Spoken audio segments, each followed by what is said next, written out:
आज हम यहाँ कैमरा कंपैरिजन करने वाले हैं MI A1 का Samsung Galaxy J7 Duo के साथ। अगर हम यहाँ कैमरा स्पेसिफिकेशन की बात करें तो Samsung J7 Duo में आपको 13+5 MP का डुअल कैमरा सेटअप मिल रहा है, जिसमें 13 MP का प्राइमरी सेंसर है और 5 MP का डेप्थ इनेबल कैमरा है और साथ में 8 MP का फ्रंट कैमरा आपको मिल रहा है विद LED फ्लैश। और तीनों ही कैमरे में आपको f1.9 का एपर्चर मिल रहा है Samsung J7 Duo में। अगर हम यहाँ MI A1 की बात करें तो MI A1 में आपको 12 MP का डुअल कैमरा सेटअप मिल रहा है, जिसमें 12 MP का वाइड एंगल लेंस है और 12 MP का टेलीफोटो लेंस है और साथ में 5 MP का फ्रंट कैमरा है।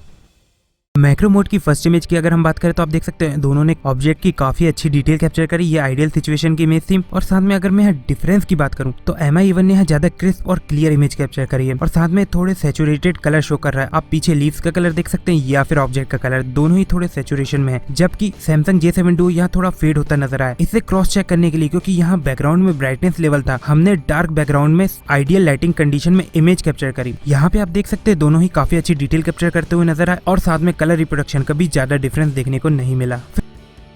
फिर हमने आइडियल कंडीशन में और इमेजेस कैप्चर करी, तो यहाँ पे आप देख सकते हैं दोनों ही काफी अच्छी डिटेल कैप्चर करते हुए नजर आ रहे हैं और साथ में कलर रिप्रोडक्शन का भी ज्यादा डिफरेंस देखने को नहीं मिला। अगर हम यहाँ कंपैरिजन वाइज देखें तो कंपैरिजन वाइज MI A1 ज्यादा एक्यूरेट कलर शो करता हुआ नजर आया आइडियल कंडीशन में।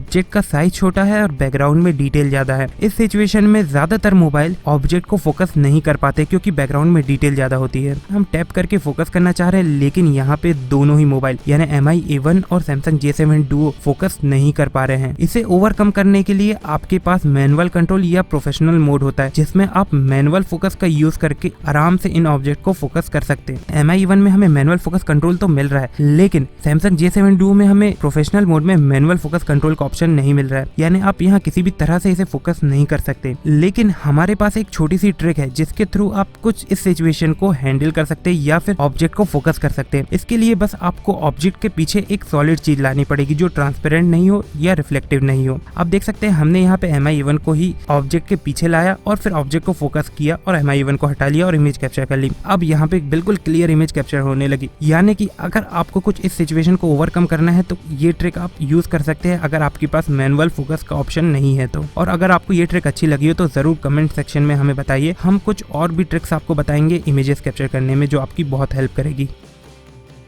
फिर हमने आउटडोर सिचुएशन में ब्राइटर लाइटिंग कंडीशन में या डायरेक्ट सनलाइट कंडीशन में इमेज कैप्चर करी। यहाँ पे आप देख सकते हैं जब हमने आफ्टरनून या दोपहर के टाइम इमेज कैप्चर कर रहे थे तो दोनों ही लगभग सिमिलर तरह से कलर रिप्रोड्यूस कर रहे थे और साथ में डिटेल कैप्चर करते हुए नजर आए। फिर हमने डिफरेंट लुमिनेंस कंडीशन में इमेज कैप्चर करी और यहाँ पे एक इशू MI A1 पे नजर आया, वो था येलो स्टिंट का। MI A1 के ज्यादातर इमेज में हमें येलो स्टिंट का इशू नजर आया, चाहे वो हाई लुमिनेंस कंडीशन हो या फिर नॉर्मल कंडीशन हो। दोनों ही सिचुएशन में MI A1 में येलो स्टिंट का इशू नजर आ रहा था, जबकि Samsung J7 Duo यहाँ पे ज्यादा अच्छे से वाइट बैलेंस कंट्रोल करता हुआ नजर आया। इसके अलावा कुछ ऐसी सिचुएशंस आई जहाँ MI A1 ने ज्यादा डिटेल कैप्चर करी, बाकी ज्यादातर दोनों ही लगभग सिमिलर डिटेल कैप्चर कर रहे थे। फिर हमने व्हाइट कलर को आउटडोर सिचुएशन में कैप्चर करना चाहा डायरेक्ट सनलाइट में, तो भी आप देख सकते हैं यहाँ पे ज्यादा accurate colour Samsung J7 Duo capture करता हुआ नजर आया। डिटेल कैप्चर करने में दोनों को यहाँ पे भी प्रॉब्लम नहीं गई।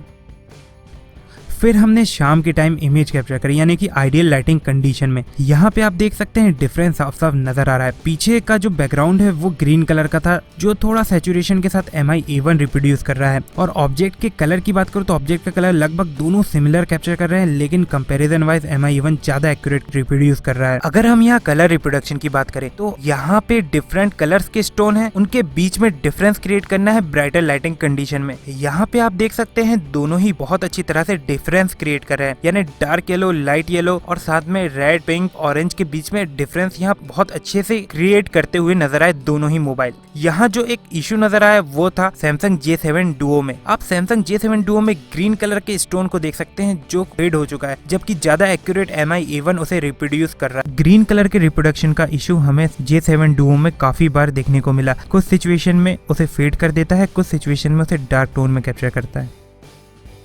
आउटडोर सिचुएशन में जब हमने इमेजेस कैप्चर करी प्राइमरी कैमरे से, तो आप देख सकते हैं जब हम आइडियल कंडीशन में इमेज कैप्चर कर रहे थे तो दोनों लगभग सिमिलर तरह से डिटेल कैप्चर कर रहे थे। कलर रिप्रोडक्शन का भी ज्यादा डिफरेंस देखने को नहीं मिला।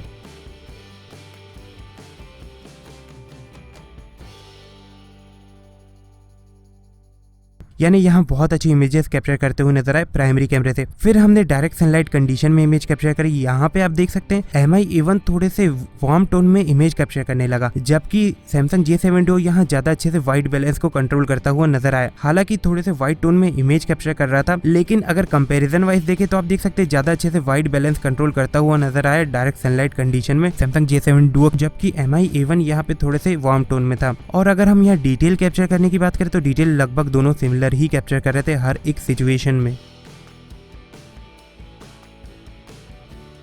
फिर हमने हाई लुमिनेंस कंडीशन में इमेज कैप्चर करी। हाई लुमिनेंस कंडीशन में आप देख सकते हैं दोनों ने ही वार्म टोन में इमेज कैप्चर करी, जो कि कंडीशन को जस्टिफाई करती हुई नजर आई, और साथ में डिटेल भी दोनों ने काफी अच्छी कैप्चर करी। अगर हम अपनी नेक्स्ट इमेज की बात करें, यहाँ पे आप देख सकते हैं MI-A1 वार्म टोन में जरूर है, लेकिन ये हाई लुमिनेंस कंडीशन की इमेज थी और सिचुएशन को जस्टिफाई भी कर रहा है और साथ में डिटेल भी ज्यादा कैप्चर कर रहा है, जबकि सैमसंग J7 Duo यहाँ पे कुछ ज्यादा ही कूल टोन में इमेज कैप्चर करता हुआ नजर आया और साथ में डिटेल भी उतनी कैप्चर नहीं कर रहा। फिर हमने फार ऑब्जेक्ट को फोकस करके ये देखना चाहा कौन ज्यादा डिटेल कैप्चर करता है। यहाँ पे भी ज्यादा डिफरेंस नजर नहीं आया। अगर हम यहाँ माइनर डिफरेंस की बात करें तो थोड़ी ज्यादा डिटेल MI-A1 कैप्चर करता हुआ नजर आया। बाकी ओवरऑल यहाँ दोनों ही काफी अच्छी इमेजेस कैप्चर करते हुए नजर आए। आउटडोर सिचुएशन में MI-A1 थोड़े वार्म टोन में ही नजर आया। बाकी ओवरऑल देखे तो ओवरऑल दोनों ने बहुत अच्छी परफॉर्मेंस दी अपने प्राइमरी कैमरे से। अब आपको यहाँ कमेंट करके हमें बताना है आपको किसकी इमेजेस ज्यादा अच्छी लग रही है। अगर आपको और डिटेल में इमेजेस देखनी है तो डिस्क्रिप्शन में लिंक है, आप वहाँ से भी देख सकते हैं।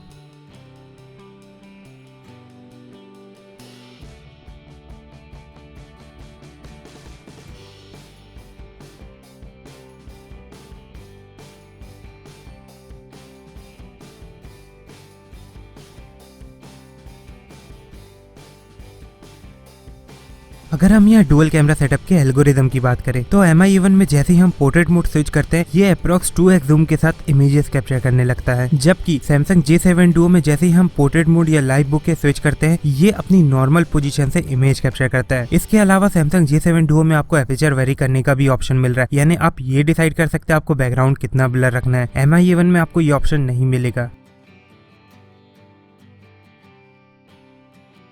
तो इमेज को सिमिलर पोजीशन में लाने के लिए हमारे पास दो ही ऑप्शन थे, या तो हम MI-A1 से पीछे आके इमेज कैप्चर करें या फिर हम सैमसंग J7 Duo की इमेज को क्रॉप करके MI-A1 की पोजीशन पे लेके आए। दोनों ही सिचुएशन में हमें ज्यादा डिफरेंस देखने को नहीं मिला।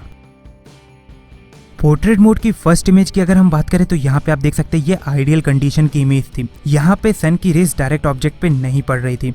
यहाँ पे दोनों ही काफी अच्छी पोर्ट्रेट मोड कैप्चर करते हुए नजर आए। किसी भी तरह का अनयूजुअल ब्लर नहीं हो रहा था या बैकग्राउंड में नॉइस नहीं आ रही थी। अगर मैं यहाँ डिफरेंस की बात करूँ वो था कलर रिप्रोडक्शन का डिफरेंस। आप देख सकते हैं MI-A1 यहाँ पे ज्यादा एक्यूरेट कलर रिप्रोड्यूस करता हुआ नजर आया। हालांकि जो स्किन टोन थी वो सॉफ्ट हो रही थी, लेकिन ज्यादा एक्यूरेट कलर रिप्रोड्यूस करता हुआ नजर आया आइडियल कंडीशन में। जबकि सैमसंग J7 Duo कुछ सिचुएशन में कूल टोन में इमेज कैप्चर करता हुआ नजर आया और कुछ सिचुएशन में लगभग सिमिलर वर्क करता हुआ नजर आया।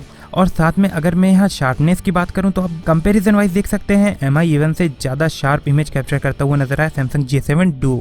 तो ये था आइडियल कंडीशन का। और जब हम डायरेक्ट सनलाइट कंडीशन में इमेज कैप्चर कर रहे हैं, आप देख सकते हैं जब आइडियल कंडीशन में कैप्चर कर रहे हैं दोनों एग्जैक्ट रेड कलर रिप्रोड्यूस कर रहे हैं और साथ में स्किन टोन भी दोनों की लगभग सिमिलर है, थोड़े से कूल टोन में यहाँ पे सैमसंग J7 Duo है। जब हम आउटडोर कंडीशन में कैप्चर कर रहे हैं तो आप देख सकते हैं जो शर्ट का रेड कलर है वो सैमसंग J7 Duo में ज्यादा एक्यूरेट दिख रहा है, जबकि MI-A1 उसे फेड करता हुआ नजर आ रहा है और कुछ पिंक टोन में रिप्रोड्यूस कर रहा है और साथ में जो इमेज है वो कुछ व्हाइट टोन में रिप्रोड्यूस होती हुई नजर आ रही है। तो आउटडोर कंडीशन की अगर हम इमेज के कंपैरिजन की बात करें तो कुछ इस तरह का चेंज आ रहा था। अब यहाँ पे आपको कमेंट करना है और आप हमें बताइए आपको किसकी इमेजेस किसके पोर्ट्रेट मोड ज्यादा अच्छे लग रहे हैं। अगर मैं यहाँ डिटेल कैप्चर करने की बात करूँ तो आइडियल कंडीशन या फिर डायरेक्ट सनलाइट कंडीशन में दोनों ही काफी अच्छी डिटेल कैप्चर कर रहे थे, लेकिन MI-A1 की इमेज थोड़ी सी सॉफ्ट थी, इसलिए comparison wise Samsung J7 Duo से थोड़ी कम डिटेल कैप्चर करती हुई नजर आई। MI-A1 में प्राइमरी कैमरे में जो येलो स्ट्रिन का इशू आ रहा था वो पोर्ट्रेट मोड में देखने को नहीं मिला। अगर हम यहाँ ब्लर करने के एल्गोरिदम की बात करें तो आप यहाँ पे देख सकते हैं बॉडी के साथ पूरे कैमरे को फोकस करना था और बैकग्राउंड को ब्लर करना था। यहाँ पे दोनों ने ही बहुत अच्छी तरह से बॉडी के साथ कैमरे को फोकस किया है और बैकग्राउंड को ब्लर किया है और साथ में जो कैमरे की स्ट्रिप थी ये कंटिन्यू मूव हो रही थी और दोनों ने यहाँ लगभग सिमिलर तरह से उसे भी कैप्चर करा है। यानी दोनों का एल्गोरिदम यहाँ पे बहुत एक्यूरेट है डेप्थ ऑफ फील्ड क्रिएट करने में, यानी ऑब्जेक्ट को डिटेक्ट करके बैकग्राउंड को ब्लर करने में। अगर मैं यहाँ ब्लर करने के डिफरेंस की बात करूँ तो आप देख सकते हैं MI-A1 में में जो ब्लर होता है वो कुछ 50 mm के प्राइम लेंस के जैसे होता है, जबकि सैमसंग J7 Duo जो ब्लर कर रहा है वो कुछ 35 mm प्राइम लेंस के जैसे कर रहा है, यानी कि यहाँ ब्लर करने में तो डिफरेंस है। अगर हम यहाँ ग्रुप पोर्ट्रेट की बात करें तो ये भी एक फैक्टर होता है कि मोबाइल पोर्ट्रेट मोड में ग्रुप पोर्ट्रेट कैप्चर कर सकते हैं या नहीं। आप यहाँ पे देख सकते हैं दोनों ही ग्रुप पोर्ट्रेट बहुत अच्छी तरह से कैप्चर करते हुए नजर आए। यहाँ पे मल्टीपल ऑब्जेक्ट थे और मल्टीपल ऑब्जेक्ट्स के बीच में डेप्थ भी थी। तो MI A1 और सैमसंग J7 Duo से हमें थोड़ी प्रॉब्लम तो गई ग्रुप पोर्ट्रेट कैप्चर करने में, लेकिन दोनों ने फाइनली ग्रुप पोर्ट्रेट कैप्चर कर ली। उसके बाद हमने थोड़ी और टफ सिचुएशन क्रिएट करी। आप देख सकते हैं यहाँ पे ऑब्जेक्ट्स के बीच में डेप्थ कंटिन्यू बढ़ती जा रही थी। अब ये मेन टास्क था कि इमेजेस कैसे कैप्चर करते हैं दोनों मोबाइल। आप यहाँ पे देख सकते हैं MI A1 से हमने जितने बार पोर्ट्रेट मोड में इस सिचुएशन में इमेज कैप्चर करी, चाहे डिस्टेंस मेंटेन कर या फिर पास से, दोनों ही सिचुएशन में ये सबसे पास के ऑब्जेक्ट को फोकस कर रहा था, बाकी सबको ब्लर कर दे रहा था। जबकि सैमसंग J7 Duo यहाँ ज्यादा अच्छा वर्क करता हुआ नजर आया इस सिचुएशन में।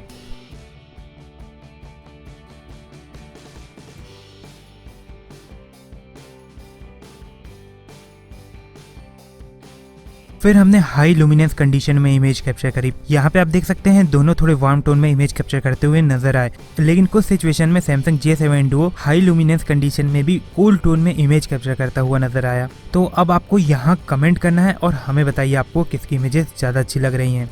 मिड रेंज में MI A1 को पोर्ट्रेट मोड में Redmi Note 5 Pro के अलावा सैमसंग J7 Duo ने बहुत अच्छी टक्कर दी है। यहाँ पे स्टेबलाइजेशन टेस्ट परफॉर्म कर रहे हैं 1080p 30 fps में। वैसे तो स्टेबलाइजेशन का ऑप्शन आपको दोनों में ही नहीं मिल रहा है। और साथ में अगर हम यहाँ कलर रिप्रोडक्शन की बात करें तो स्क्रीन पर तो ज़्यादा डिफरेंस नहीं दिख रहा है, यानी मोबाइल स्क्रीन पर। अब आपको यहाँ कमेंट करके बताना है आपको किसकी फुटेज ज़्यादा एक्यूरेट रही है और कौन ज़्यादा अच्छे से डायनेमिक रेंज बैलेंस कर रहा है। अगर हम यहाँ क्लोज ऑब्जेक्ट को फोकस करना चाहें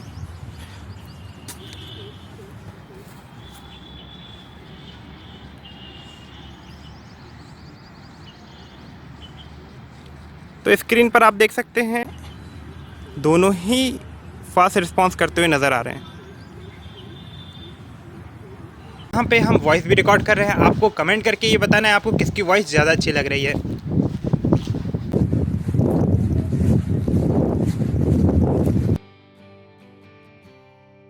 जैसे जैसे हम लो लाइट सिचुएशन की ओर बढ़ते जा रहे थे, दोनों की परफॉर्मेंस बहुत पुअर होती जा रही थी, बहुत ज्यादा नॉइस ऐड होती जा रही थी इमेज में। हमें ऐसा लगा था कि सैमसंग J7 Duo अपने f1.9 अपेचर के कारण लो लाइट में अच्छी परफॉर्मेंस देगा, लेकिन ऐसा कुछ नजर नहीं आया। दोनों की परफॉर्मेंस लगभग इक्वल चल रही थी। लेकिन जब हमने एक्सट्रीम लो लाइट कंडीशन में कुछ इमेज कैप्चर करी तो यहाँ पे आप देख सकते हैं सैमसंग J7 Duo ज्यादा अच्छा वर्क करता हुआ नजर आया अपने डेप्थ ऑफ फील्ड में और प्राइमरी कैमरे में, जबकि MI A1 यहाँ पे स्ट्रगल करता हुआ नजर आ रहा है।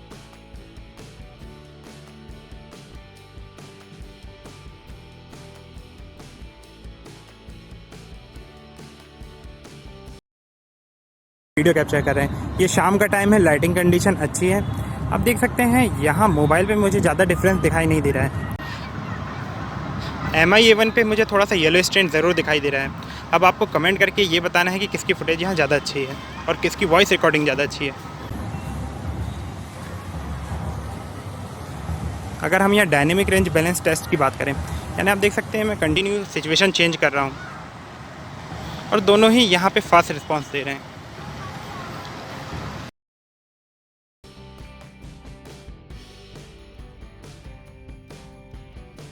फिर हमने आर्टिफिशियल लाइटिंग कंडीशन में इमेज कैप्चर करी। यहाँ पे आप देख सकते हैं डिफरेंट तरह की लाइटिंग है और हम इमेज कैप्चर कर रहे हैं। यहाँ पे ज्यादा डिटेल और ज्यादा एक्यूरेट इमेज कैप्चर करता हुआ सैमसंग J7 Duo ही नजर आया। और जब हमने कोल्ड लाइट के सामने इमेज कैप्चर करी तो आप देख सकते हैं यहाँ पे MI A1 ज्यादा एक्यूरेट सिचुएशन को क्रिएट कर रहा है, जबकि J7 Duo यहाँ पे कुछ व्हाइट टोन में कैप्चर करने लगा। बाकी अगर हम यहाँ बात करें डिटेल कैप्चर करने की या डेप्थ ऑफ फील्ड की, तो कंपैरिजन वाइज यहाँ सैमसंग J7 Duo ज़्यादा अच्छी परफॉर्म करता हुआ नजर आया अपने डुअल कैमरा सेटअप में आर्टिफिशियल लाइटिंग कंडीशन में।